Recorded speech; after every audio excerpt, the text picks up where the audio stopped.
மாண்புமிகு பேரவைத் தலைவர் அவர்களே, உறுப்பினர் காந்தி அவர்கள் குறிப்பிடுகிற போது இரவு நேரங்களில் வருகின்றவர்களுக்கு நேரம் கழித்து வருகின்றவர்களுக்கு கிடைப்பதில்லை என்றார்கள். கர்நாடக மாநிலத்தில் அப்படி அல்ல.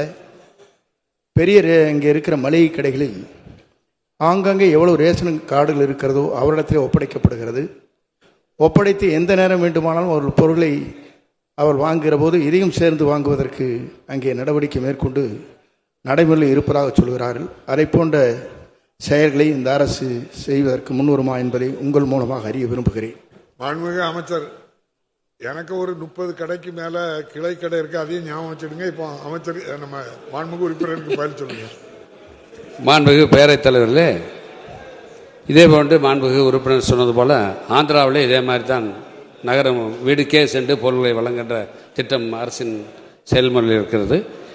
வருகின்ற 20ஆம் தேதி எங்களுடைய துறையின் அதிகாரிகள் ஆந்திரா, தெலுங்கானா மற்ற பல்வேறு மாநிலங்களுக்கு சென்று இந்த நியாய விலைக் கடைகள் மற்றும் அதே மாதிரி பொது விநியோக திட்டத்தினுடைய செயல்பாடுகளை பற்றி ஆராய்வதற்காக செல்வதற்காக அவர்கள் வந்து அந்த அறிக்கையை தருகின்ற நேரத்திலே அதை எப்படி செயல்படுத்தலாம் என்பதை மாண்புமிகு முதலமைச்சருடைய கவனத்துக்கு எடுத்து சென்று அதை செயல்படுத்துவோம். மாண்புமிகு பேரவைத் தலைவர் நிறைய கடை வாங்கிட்டீங்க, இன்னும் என்ன கடை?